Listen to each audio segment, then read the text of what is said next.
Question है, four identical particle of mass capital M are located at the corner of a square of side A। ये side जो है वो A है, ठीक है।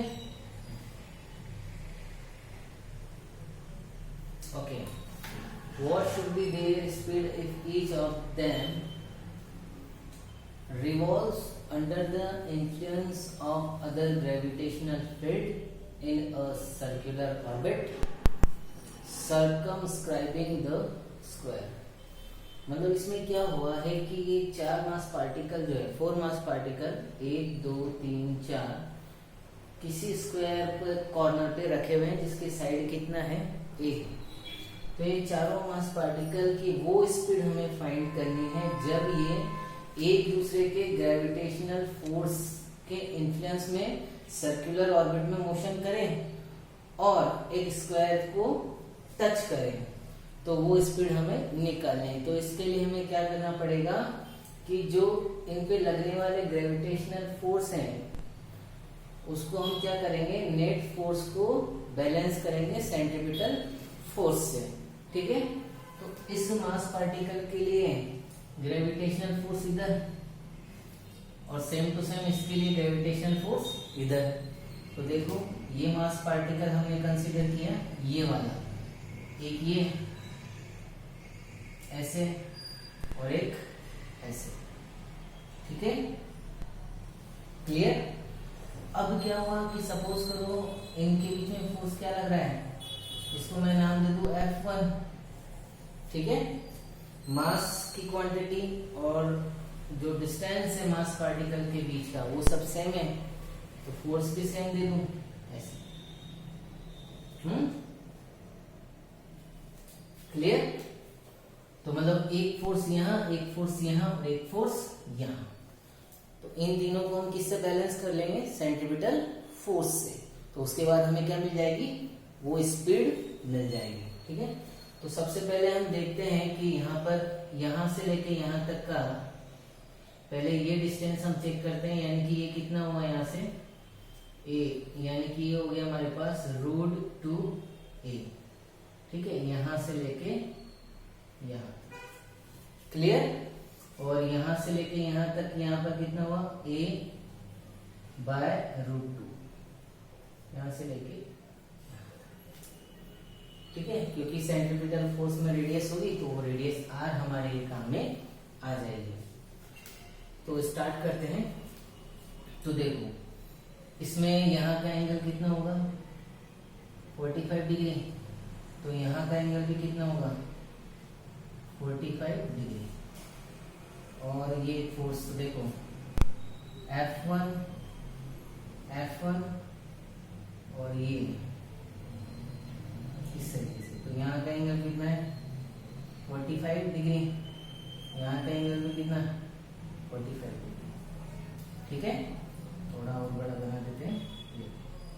तो इसकी वजह से ये फोर्स F1, इसकी वजह से ये फोर्स F1 और इसकी वजह से हम फोर्स ले लेते हैं F2, ठीक है, क्योंकि यहाँ पर डिस्टेंस क्या हो गई, चेंज हो गई। यहाँ चेंज नहीं हुई, यहाँ चेंज नहीं हुई, लेकिन यहाँ चेंज हो गई। इन दोनों मास पार्टिकल के बीच का डिस्टेंस चेंज हो गया, तो फोर्स का नाम चेंज कर देते हैं, ये F2 नाम दे दिया, ठीक है। अब देखो आगे, तो यहाँ से कंपोनेंट ले लेंगे, तो इधर क्या रहेगा एक कंपोनेंट, इसकी वजह से F1 cos 45 और इसकी वजह से F1 cos 45 डिग्री। वो कंपोनेंट हमारे को काम कर रही है, यही इसी का रोल है, ठीक है। आगे बढ़े और सेंट्रीपिटल फोर्स, नेट फोर्स कितना रहेगा यहाँ पर Fc रहेगा, जो कितना रहेगा mv²/r, ठीक है। तो अब सबसे पहले हम F1 निकालें इसके और इसके बीच के लिए, यानी कि F1 निकाल रहे हैं, ध्यान से देखो। तो ग्रेविटेशनल फोर्स का फॉर्मूला क्या होगा, Gm1m2/r², डिस्टेंस स्क्वायर व्हाटएवर। तो देखो Gm और ये डिस्टेंस बीच का कितना, तो कितना हुआ Gm × m by distance square, यानी कि ये वाला डिस्टेंस ए। तो क्या लिखूं, G M square by a square.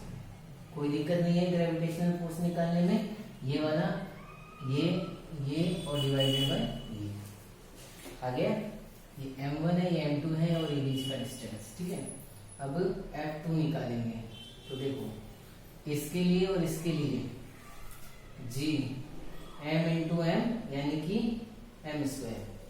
ठीक है, डिवाइडेड बाय डिस्टेंस, यहां से लेके यहां तक का डिस्टेंस कितना है, √2a का स्क्वायर। ठीक है, तो f2 कितना हुआ, जी एम स्क्वायर 2a स्क्वायर। यहाँ तक कोई दिक्कत नहीं है, हमने f1 और f2 निकाला। ठीक है, तो देखो अब क्या करेंगे, net force balance by the centripetal force start करें।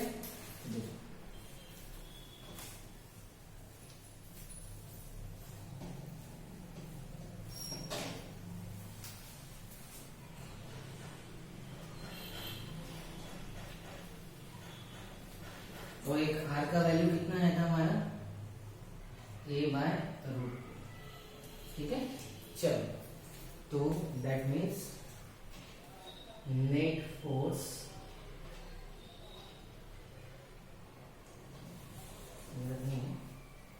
तो Fc इज इक्वल टू, ये इक्वल टू अपोजिट में कौन है, ये है F1 cos 45 डिग्री, हाँ, plus F1 cos 45 degree plus F2।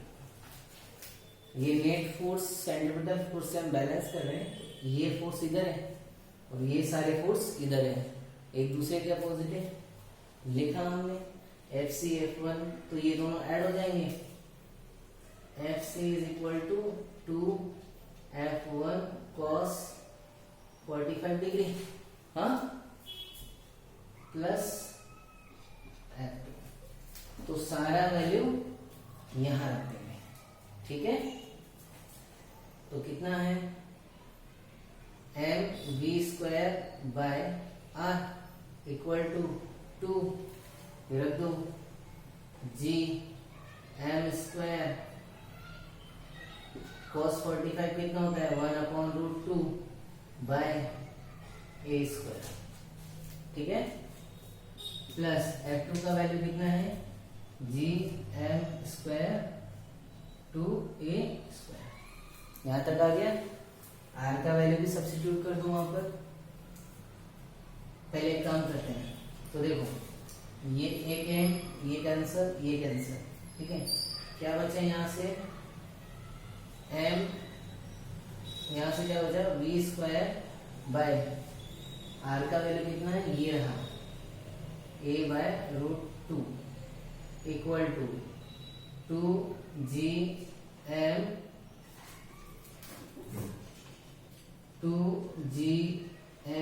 Bye a square into 1/√2 plus gm/2a square. ठीक है, यहां तक पहुंच गए। अब इस a से ये चले जाएंगे, तो क्या बचा, √2v square equal to 2gm/√2a plus gm/2a। ठीक है, तो देखो इसको मैं यहां भेज देता हूं नीचे, तो v स्क्वायर इसको मैं नीचे भेज रहा हूं इस साइड। ठीक है, तो 2gm/√2a प्लस gm/√2a। ठीक है, यहां तक आ गए। तो v स्क्वायर ये 2gm/2a प्लस gm/√2a। यहाँ तक कोई दिक्कत वाली बात नहीं है। ठीक है, अब सॉल्व कर लो आगे इसको। 2 से 2 गया, तो यहाँ से ऊपर लिख देता हूँ, ठीक है। तो V square equal to G M और ए बाहर निकाल लेता हूँ, जी एम बाई ए बाहर कॉमन, तो अंदर क्या बचा यहाँ से 1 प्लस 1 बाय 2√2 इतना बचा, ठीक है। तो इसको सॉल्व कर लो, आगे क्या कर सकते हो, यानी कि जी एम बाय ए, यहां से एलसीएम ले लो 2√2, ठीक है। तो कितना आ जाएगा यहाँ से 2√2 प्लस 1, ठीक है। तो V square G M A plus 2 into 1.4 plus 1 divided by 2 into 1.4, ठीक है। इसको सॉल्व कर लेते हैं आगे।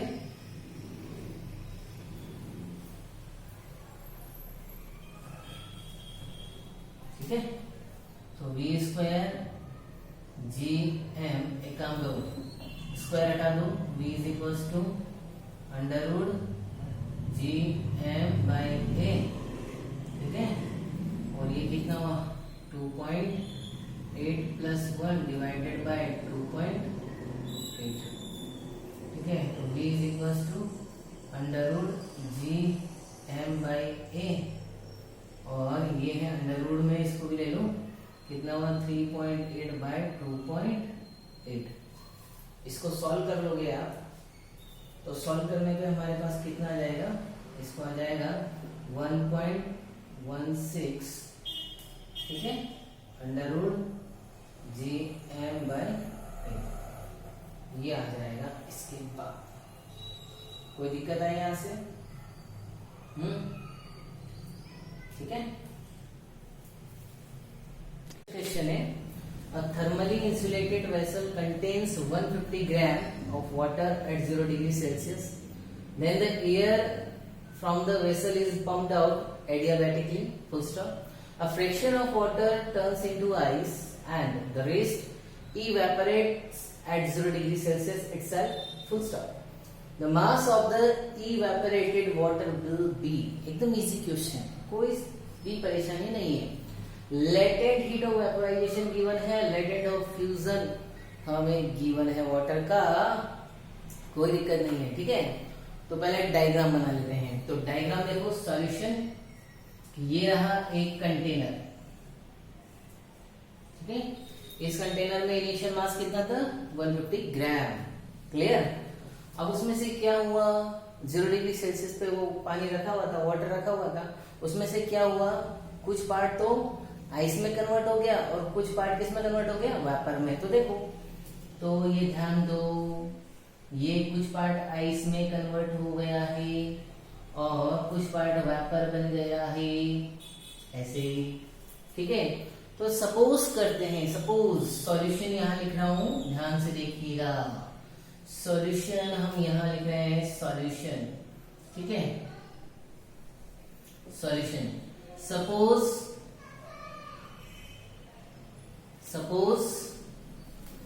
x part is evaporate, ठीक है। सपोज x पार्ट इवेपोरेटेड, कोई दिक्कत नहीं है यहाँ पर, EVAP, ठीक है। चलो, तो ध्यान दो, यहाँ पर कितना आया, x आया, ठीक है। तो भाई 150 ग्राम में से x पार्ट अगर वेपर में बन गया तो बचा हुआ मास कितना, 150 माइनस x, यहां तक कोई दिक्कत नहीं। तो इस कंडीशन में क्या है, एक सिंपल सा हीट ट्रांसफॉर्मेशन हुआ है, तो हम फॉर्मूला क्या लगा सकते हैं, the latent heat of vaporisation is equal to latent heat of fusion. Easy है, नो प्रॉब्लम। तो सॉल्यूशन कर दे, तो सबसे पहले हम लिख देते हैं इनिशियल मास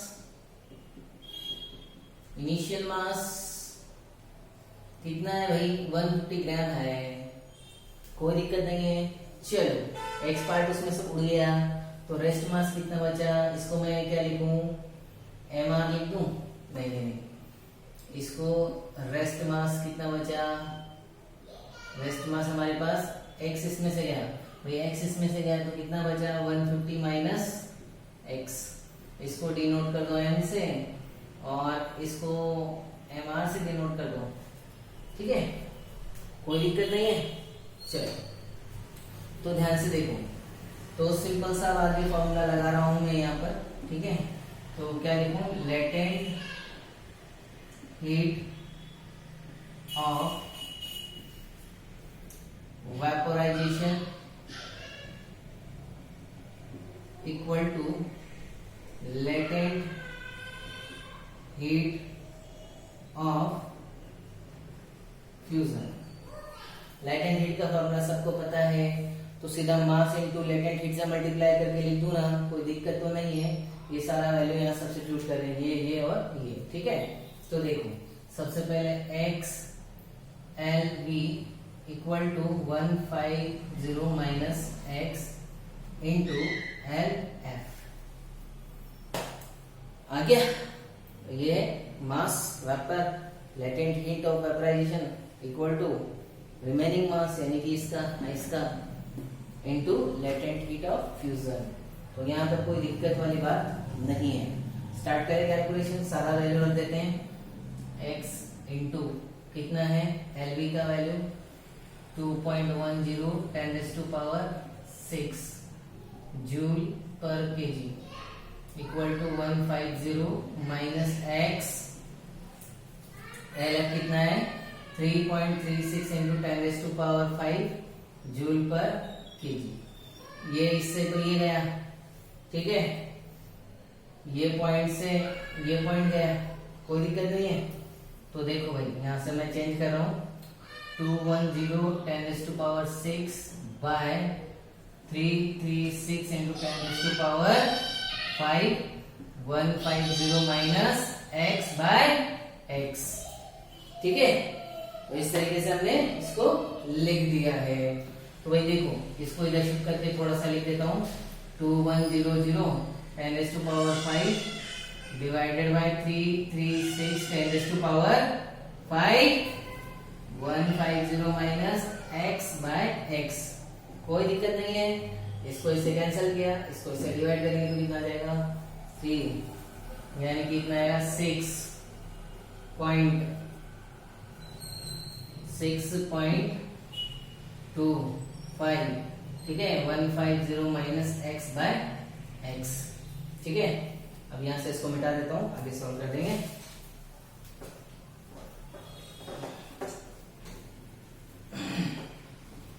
तो देखिए इसको यहां लिख देते हैं,